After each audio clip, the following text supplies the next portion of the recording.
The Way of Perfection, Teresa de Avila, Chapter 32, discusses the words of the Our Father, Fiat voluntas tua sicut in cielo et in terra, the great deal a person does in saying them with full determination, and how well the Lord repays this.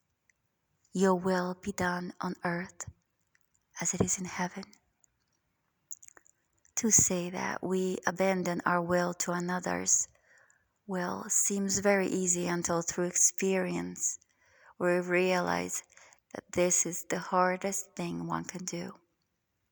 He repays you well, for he gives you his kingdom while you are still alive. We are quick to be generous, but afterward so stingy that it would have been more fruitful, in part, if we had delayed in giving. Because everything I have advised you about in this book is directed towards the complete gift of ourselves to the Creator, the surrender of our will to His, and detachment from creatures. Your will, Lord, be done in me every way and manner that you, my Lord, want.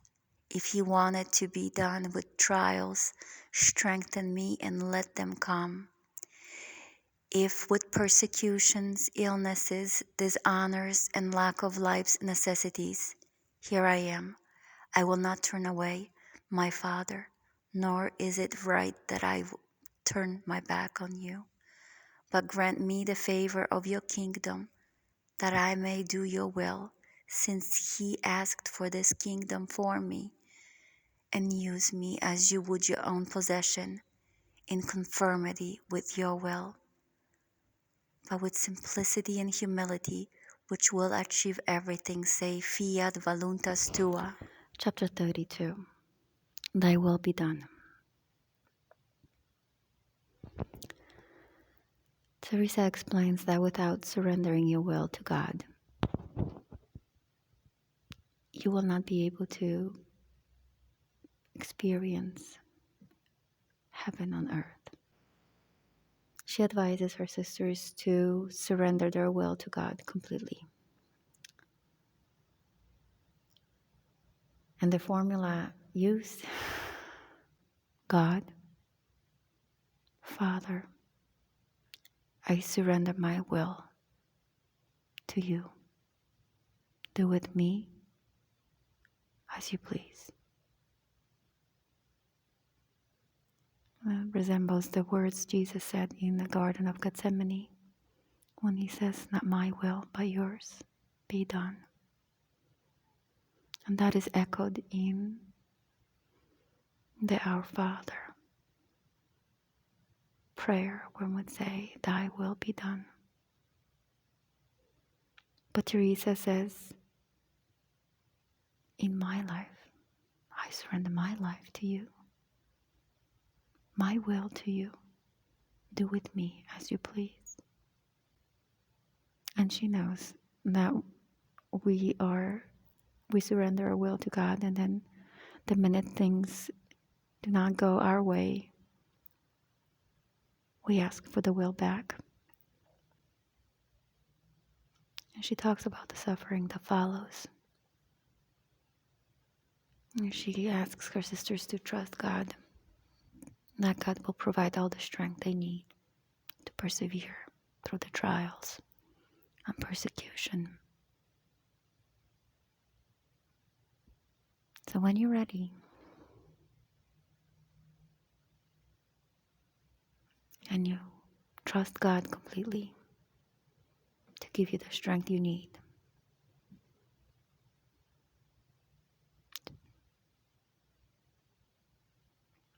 say the words of Our Father and mean it. Maybe surrender your will every time you pray, Our Father. Because we do have a tendency of taking our words back. It won't be easy.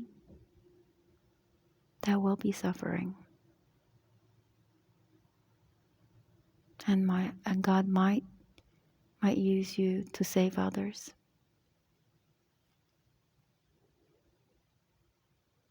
And that might involve great suffering.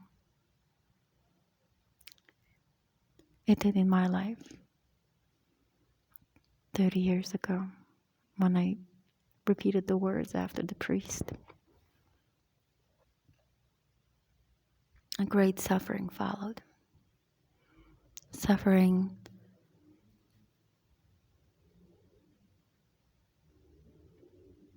that lasted many years.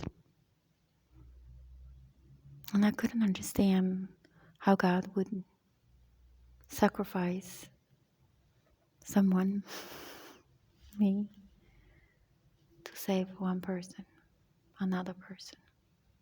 It just didn't feel fair.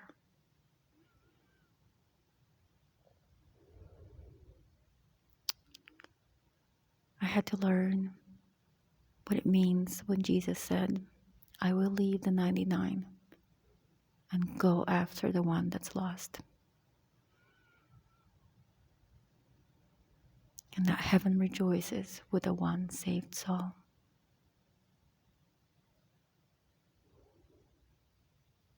The love of God for everyone is unexplainable. It's supernatural.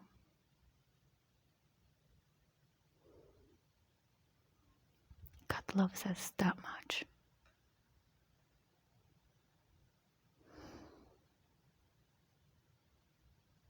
Thank you and God bless.